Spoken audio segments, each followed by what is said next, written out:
So good afternoon, everybody, and welcome to our final Strengthening Rural Canada webinar today, Few and Older, the Population and Demographic Challenges Across Rural Canada. This webinar is hosted by Dr. Mozami, Professor of Economics at Lakehead University. So my name is Amber Hawes, and I'm the Senior Communications and Marketing Lead at Essential Skills Ontario. So before we get started, I just want to give you a few instructions if you aren't familiar with our webinars. At the right-hand side of your screen is your GoToWebinar dashboard. There you can chat with each other in the chat pane and ask questions. If it's a technical question, please type it in and I will try my best to assist you. And if you have any questions about the content throughout the webinar, feel free to just type them in and I will ask Dr. Mozami throughout the webinar if there are any, as well as at the designated Q&A period at the end of the session. So I'll just give you a brief introduction to our presenter if you're not familiar with him. So Dr. Mozami is a professor of economics and econometrics at Lakehead University, who has written extensively on economic development opportunities and challenges in Northern Ontario. He's written many reports on forestry and mining industries in Ontario and Canada, and is also an expert on Aboriginal economic development and has written extensively on Aboriginal social and economic development issues. So Dr. Mozami, I will pass it over to you for the presentation. Thank you very much. Thank you everybody for joining us today. Today we are going to provide you with a summary of what we have done and also look into the future and see what the rural areas are going to be facing in the future. The outline of the presentation today is basically we first discuss some facts and relevance of rural areas, some statistics I'm going to give you on how important rural areas are to Canadian economy, what is our share of the total output in Canada, exports, employment, and then we look at some demographic trends in rural and urban areas in Canada. We look at some socioeconomic characteristics of rural and urban Canada provinces. I give you some statistics from other provinces that we have not discussed, but the statistics are relevant and useful, so I've used them as well in today's presentation. Last part, we look into the future. There were questions last time about how rural areas should allocate their scarce resources. So I have one or two charts for you today to basically help you with what can you do if you are in a rural community with limited resources and future to take care of. Some facts and figures about rural areas. In the data we have, the 2008 data, shows that rural areas, resource sector, most of it is in rural areas, accounted for 20%, 20.1% of total Canada's GDP, gross domestic product, and more importantly, accounted for 65% of all exports of goods from Canada. 65% export of goods basically helps our balance of payment, helps our exchange rate. So that's really important. The most of the goods that we export, most of things that we export are resource commodities. We don't export that much services, but the export of the resource commodities account for a significant portion of the Canadian exports, which basically helps the balance of payment, our international position, exchange rate, and the like. More than 20% of rural employment is in resource sector. That's quite significant and is obvious. Basically, most of the resources are in rural areas, and they basically need employees, workers to work on those resources. There are about 600 rural Canadians employed in natural resource production. So it's a major industry in rural areas. Other industries are small manufacturing, construction, distribution, and the like. This is an interesting data, and it's sort of a representative of what goes on in other rural areas. Conference Board of Canada puts this out. You can get this information for many other rural areas, provinces, but this is an interesting piece of information. In Alberta, 84%, 85% of total GDP was produced in urban areas, mostly services. Alberta rural areas produced about 15.5% of the value of GDP in 2011, and these are mostly goods producing sectors, not services, goods producing sectors. And goods producing sectors are basically what supports our service sector. There were theories that we used to discuss in elementary courses that the goods producing sectors comprise a major portion of the economic base of our communities, and expansion of those goods producing sectors helps the service sector, supports the service sector. So expansion or contraction of the service sector or maintenance of the service sector depends on how viable and vibrant are the goods producing sectors, and this 15% production is mainly goods producing sectors, resources. And then if we divide them among different rural areas, as we have discussed before, this we can be small and rural, small town definition of rural areas classifies rural areas into four parts, four areas. This is the strong metropolitan influence zone, are those areas that are close to urban centers. More than 30% of employed folks here travel to urban centers for work. And they're very close to the urban centers. So these are basically rural areas in the vicinities of the urban centers. These are farther away, moderate metropolitan influence zone. Only 5 to 30% of workers here travel to urban centers to work. These are relatively remote, less than 5% basically are employed in urban centers, and these are very remote, 0%. So basically the weak and no mis areas are areas that are relatively remote areas. Rural production, commodity production, resource commodities are produced in weak, relatively remote areas. And it's clear why, because these areas, the resources have already been depleted. This area, the resources are being basically explored. What about this area, the no-mis area? Most of the untapped resources, for instance, in Ontario, are located in the no-mis area, very remote areas. So how come they don't contribute that much to the GDP? The reason is that the infrastructure is not developed yet. The infrastructure is not developed here, and this is the area where most of the unreserved aboriginals live. So, and basically the agreement between Aboriginal companies and the aboriginals and the companies have not been established yet. So this is an area that a lot of work needs to be done. When I negotiated the Musselwhite Agreement, 5 Aboriginal communities and the companies, so the government puts the onus on the companies to negotiate with aboriginals, which is not really useful. A standard, we need some sort of a standard benchmark for agreements, which basically helps development in these areas. Like, for instance, the Ring of Fire, there are significant barriers because of the problems to come into any kind of agreement between Aboriginal and the companies. The GDP, this is another set of information, again from Conference Board of Canada. Very useful information comes from the Conference Board.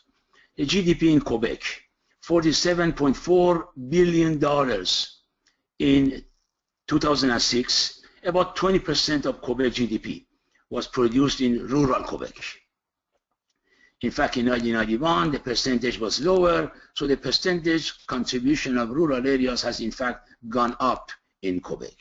This is a very interesting piece of information. This says that every dollar of activity in rural communities leads, this is basically a Statistic Canada, leads to an additional 48 cents of economic activity in the province of Quebec and 19 cents in the rest of Canada. So basically about 67 cents X on the top of that initial impact is generated from the dollar of economic activities in rural areas. So the multiplier is relatively high, and the multiplier stays high as long as we produce those goods with the labor in the rural areas. So multiplier is significant multiplier. So the multiplier, high multiplier, means that most of the economic benefits are internalized in rural areas, except that if the workers are from other areas, then the multiplier declines. This is an interesting piece of information. Share of agricultural GDP.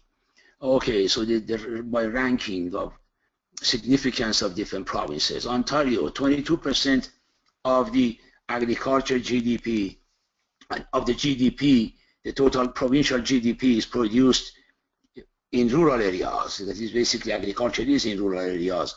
So the rural areas that produce agriculture are contribute about 22% to the GDP of the province. Alberta. So basically when we look at these numbers, we see that rural areas are very significant and contribute about 20% of GDP, total GDP, agriculture GDP, 65% of exports from Canada.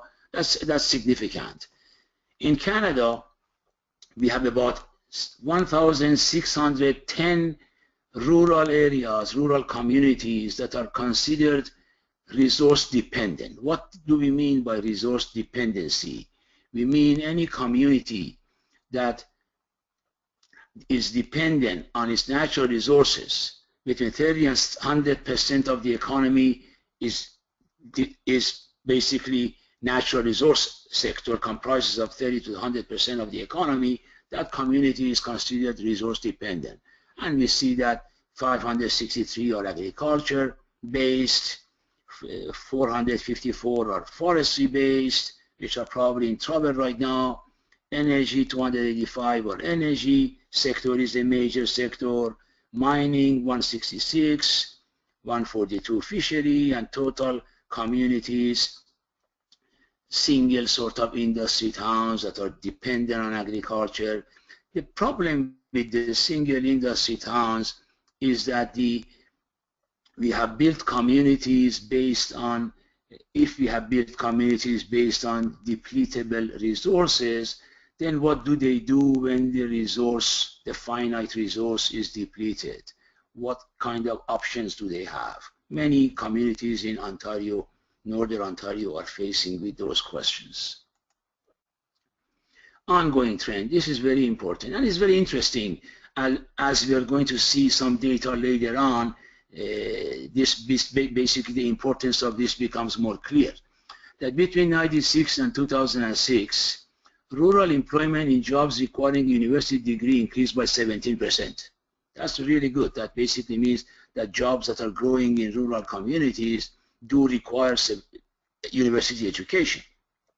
Jobs that required college, apprenticeship, trade certificate increased by 11%, and jobs that did not require post-secondary education did not increase at all. In fact, I go further than that.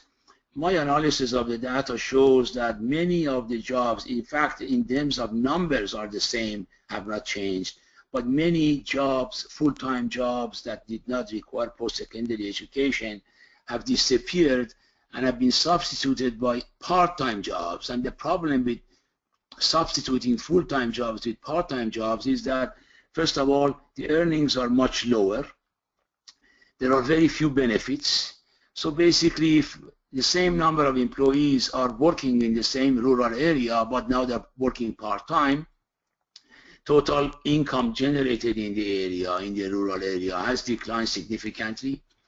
Total benefits has declined significantly. So basically, the standard of living of people has declined if you basically end up with jobs that are part-time. And that has been a trend in many rural areas. Many places I've observed, I've done work on, many good full-time jobs have disappeared and substituted by part-time jobs, low-paying, no benefits. Percentage share of rural areas in 2011. I've used two definitions. One is rural and a small town definition, which are the red ones. And secondly, which I basically discussed, the rural areas defined as CMAs and CAs, census metropolitan areas and census agglomerations that have population of 10,000 and more are usually considered in this definition urban, and rural areas are defined by degree of rurality, how far they are from these urban centers, depending on the commuting distances, number of workers who commute to urban centers. So that's one definition, which I have used mostly in the reports that we have produced. Another definition is the standard definition that the Statistics Canada uses, which are basically rural areas defined as areas with less than 1,000 population and a lower density than 400 per square kilometer. So smaller areas, less than 1,000. So if you compare those two definitions, you see that this is 18 to 19% of Canada's population live in rural areas. So the two different definitions give you more or less the same percentages. British Columbia, 12 to 13, 14% live in rural areas. Ontario, so basically the only differences are that in Saskatchewan and Newfoundland and Labrador, you end up with more rural areas if you use rural and small towns because of the distance from urban centers. So basically the two definitions, and we have used them in our reports, we have used different population sizes. You don't get dramatically different pictures when you use different definitions. Percentage share of rural population. When we look at all Canadian provinces, we see that about 19% of Canada's population lives in rural areas, but the percentage of rural population changes significantly different in different provinces, ranges from a very low of 13-14% in Ontario and British Columbia to a very high, the maximum of 53% in Prince Edward Island. Significant population share, significant output, significant exports, significant goods producing sectors. So rural areas are indeed important to the economic viability and economic situation in Canada. It's basically our prosperity. Most of the goods that we consume or exports are from rural areas. So when we look at the percentage share of rural population, we see that they've been declining. This has not been only happening in Canada, has been happening everywhere. Basically, urbanization has been happening. So we see that the rural population has, from 1951 to 2011, has been declining based on given every province. In fact, in some provinces has declined faster than others. The 69% coming to 33%, so basically has gone down by 50% during this period. Percentage distribution of rural population. So if you look at the distribution of rural population by the degree of rurality, what we observe is that in Canada, about 40% live in moderate mixed areas, but another 30% live in weak mixed, relatively remote. But that changes. In British Columbia, 46% in relatively remote. In Ontario, the lowest percentage, 15%. In Saskatchewan and Labrador, Newfoundland and Labrador, significantly, more than 50% of the population live in relatively remote areas. These are very important areas, lots of resources. Geographical distribution of, now some demographic information about the Francophones, Aboriginals, immigrants. The picture is clear. A majority of the Francophone population lives in urban areas in all provinces and in all other provinces which we don't have here. And a smaller share lives in basically rural areas. Majority are urban population, urban residents. In Newfoundland and Labrador, we have significant percentage living in weak means and moderate means. Same goes true for Saskatchewan. Distribution of unreserved Aboriginal population. We see that unreserved Aboriginal population, more than 60% of them live in very remote areas. Here the same, more than 60% live in very remote areas. In fact, Northern Ontario, for instance, about 15 to 20% of the population are Aboriginal in most areas, compared to Southern Ontario, that has a lower percentage of Aboriginal population. So in Northern Ontario, then you have, in some census divisions, you have about 40% Aboriginal population, and the fertility rate is much higher among Aboriginal compared to non-Aboriginal population. Then in 20, 30 years' time, the study I'm doing for Northwestern Ontario's economy shows that in 20 to 30 years' time, we have about 50–40% of the workforce are Aboriginal. So what do we have to do about the educational aspect?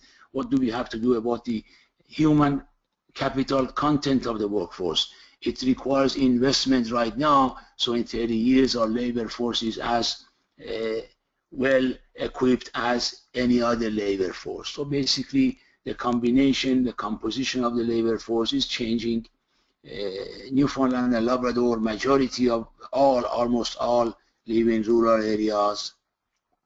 The off-reserve Aboriginal population basically mostly live in urban centers. So 82%, 80% here, 28% here, 78% here. This is basically a typical picture. Majority live in urban centers, but we also have a significant number living in weak means areas. Population projections. If we want to look at the, based on the assumption that 2001, 2011 demographic change, demographics continue, based on the assumption that fertility rate stays the same as it was during 2001, 2011, then we have made projections of the rural population. We see that rural population is expected to decline significantly in all areas. In British Columbia by 12% decline, in Newfoundland and Labrador by 19–20% decline, in Ontario 17% decline, and in Saskatchewan about 4% decline in rural population during the next 14 years. Firms. This is an interesting picture. What happens, the percentage of firms located in rural areas. According to Statistics Canada, there are about 1.1 million businesses in Canada. There were about 1.1 million businesses in 2007–2008. 21% of them, 22% of them, 22% of them were located in rural areas. So this percentage out of 1.1 million businesses were located in rural areas.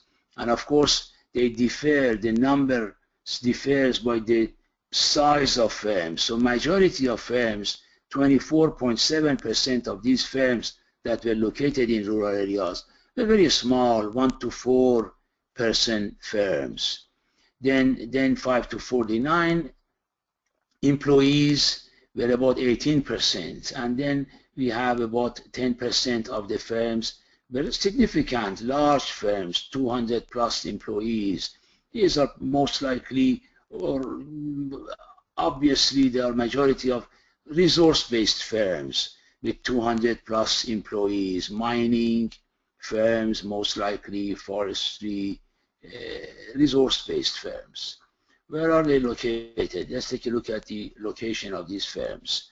This is an important area. This is an important area, basically the weak means area, Stat Canada reports the weak means area. When we see the weak means area, 13%, 25. Oh, this is, let me just go back.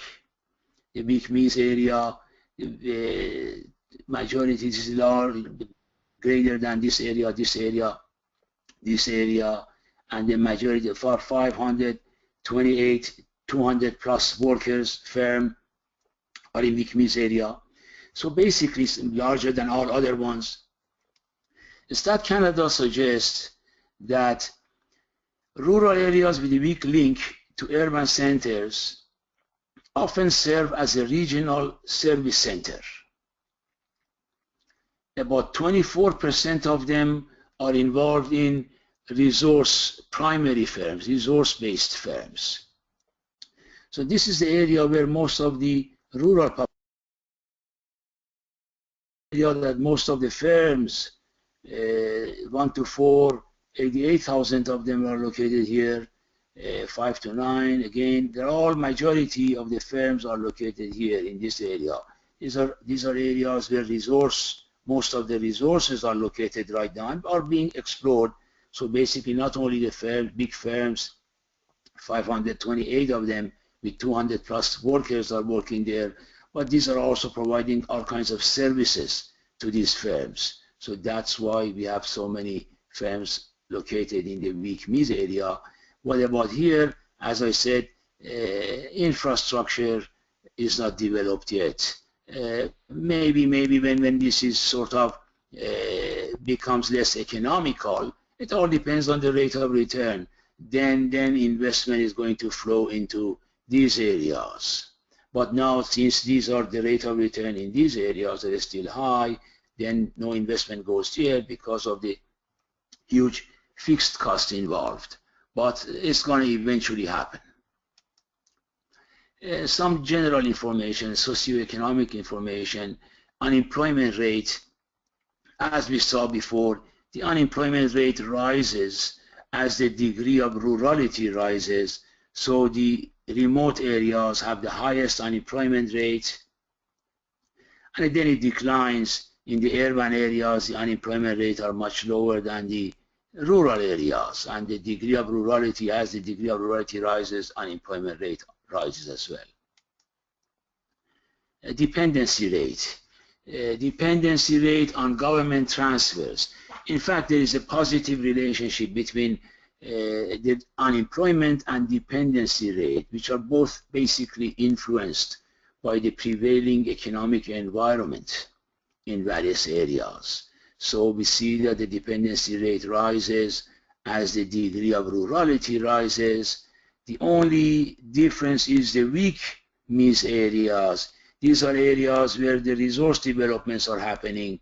More firms are located here. Therefore, there are fewer dependent people getting transfer payments. Otherwise, dependency rate and unemployment rate, there is a very high positive correlation between the two. Average income. Again, this is another side of the same coin. When unemployment is high, when dependency rates are high, that basically translates into low income. So that as the income declines, as the degree of rurality rises.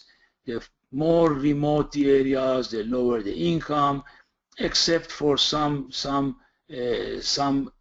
different cases, and that, as we discussed in our reports, depends in each province, depends on where the mineral resources are, where the agriculture are, where the manufacturing are. So, but generally, the general picture, incomes are higher in urban centers, and they decline as the degree of rurality rises. And what are the main determinants of high incomes or income differentials between rural and urban areas? Human capital. Human capital, the higher the human capital, the higher productivity, therefore the higher earnings. To estimate that, we basically estimated return to education. The benchmark here are people who don't have any high school diploma. So if you get a high school diploma in Canada, your earning goes up by this much, 24%. If you get a trade diploma, 27%. If you get a college diploma, 44%. 48%, and university degree increases your income by 72%.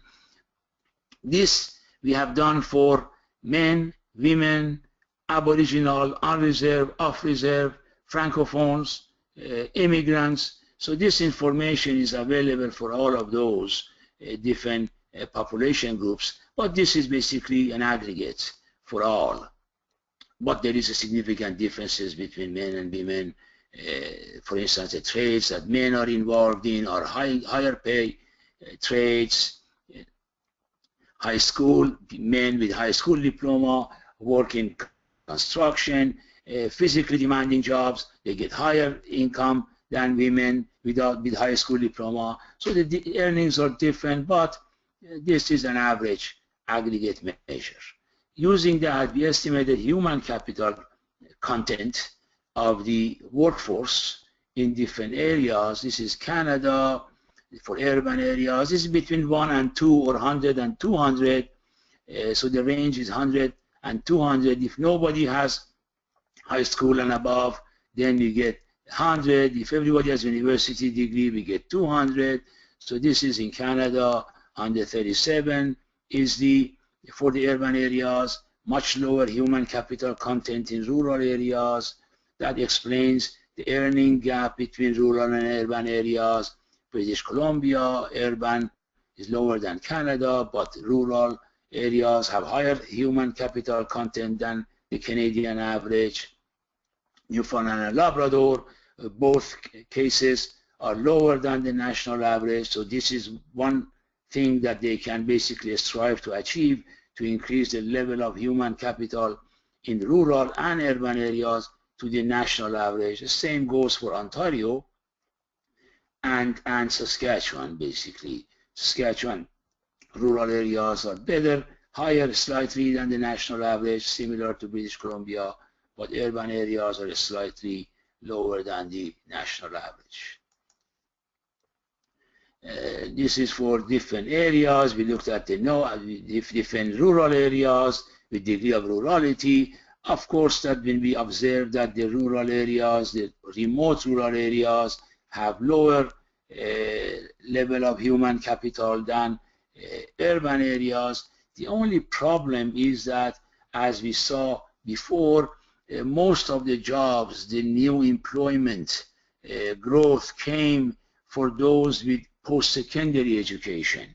So what does happen to us when in 10, 15 years time, when folks in rural areas, in all these rural areas, have less than post-secondary education, the level of human capital is low, what do? This is the estimates of percentage of new jobs that require post-secondary education in the future, 10, 15 years time.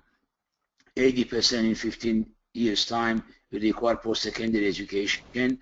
What happens? These are the percentage of population with post-secondary education in different areas. So we see that in rural areas, a way significantly lower percentage of working age population have post-secondary education. What do we do with these folks in the future?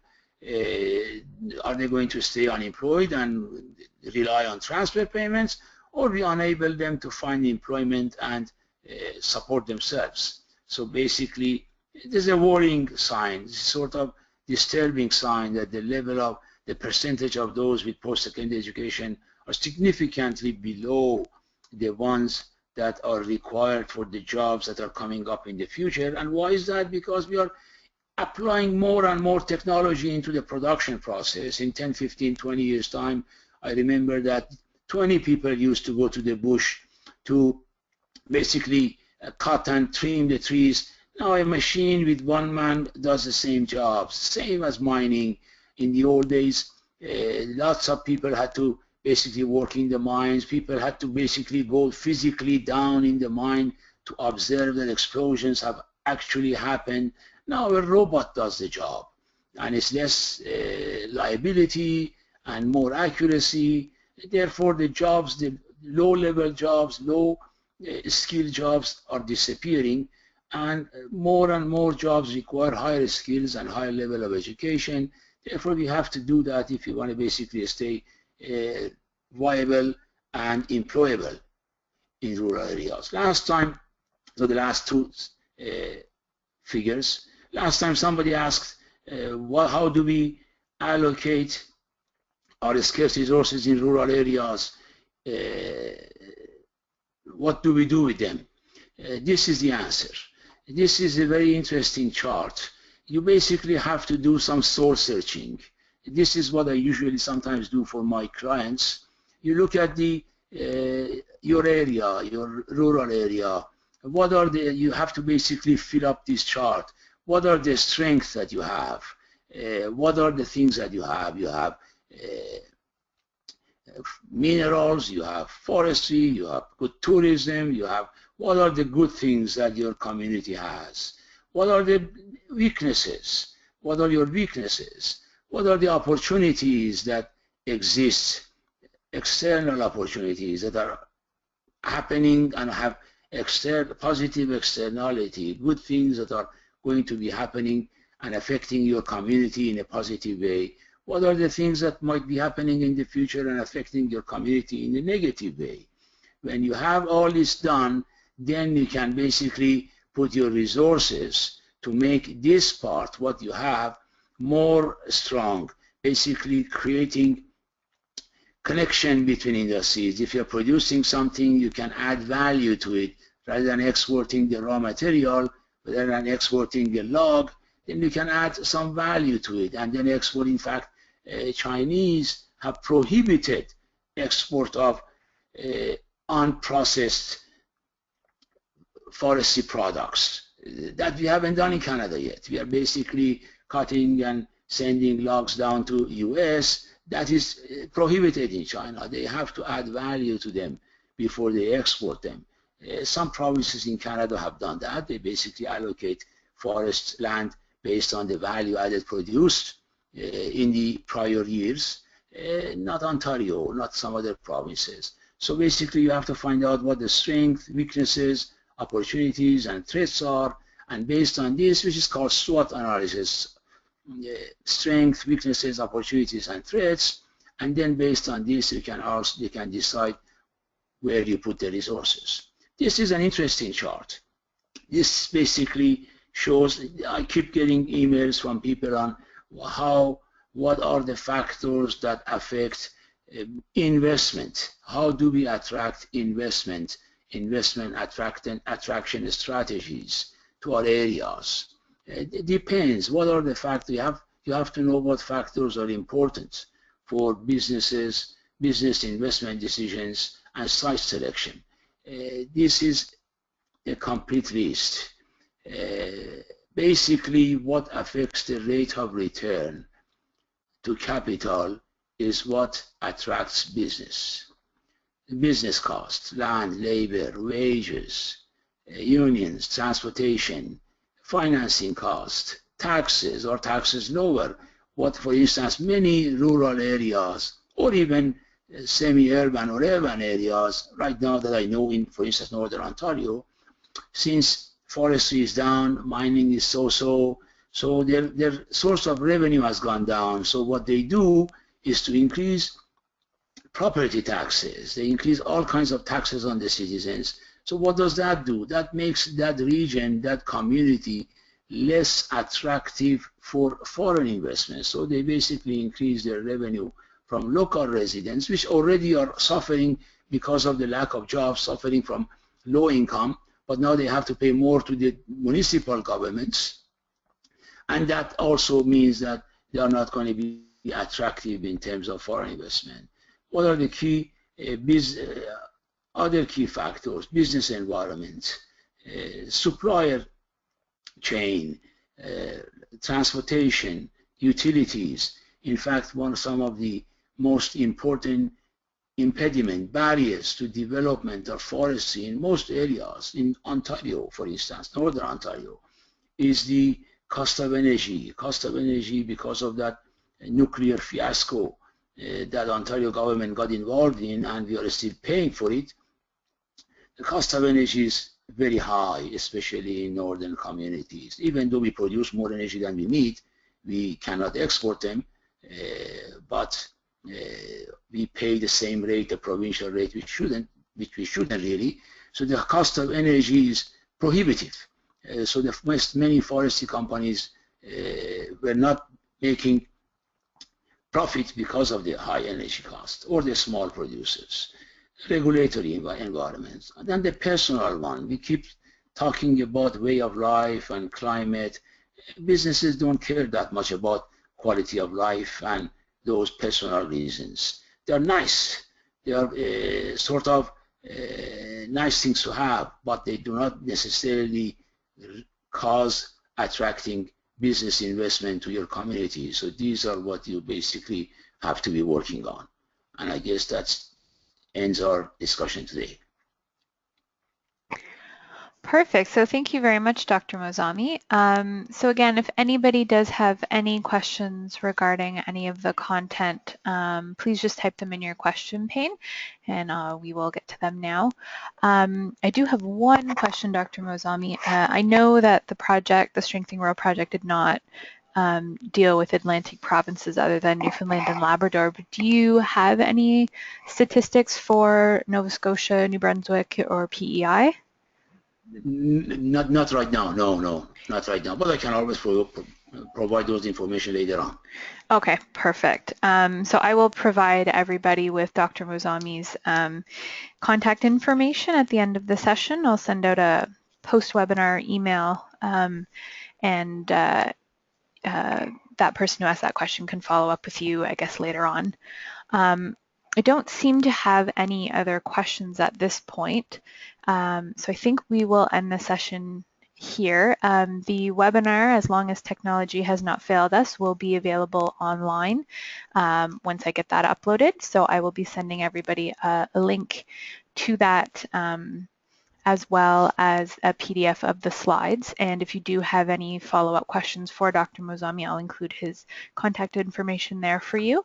So I just wanted to take a minute to thank Dr. Mozami, who has now done 5 webinars for us on this project and has provided some really great information and insight into some of the rural provinces across Canada, and all of those are found on the Essential Skills Ontario website, as well as the Strengthening Rural Canada website, which I will again send out post-webinar. So again, thank you very much, Dr. Mozami, for everything that you've done on this project, and thank you everybody for attending. Thanks. Thank you. Bye-bye.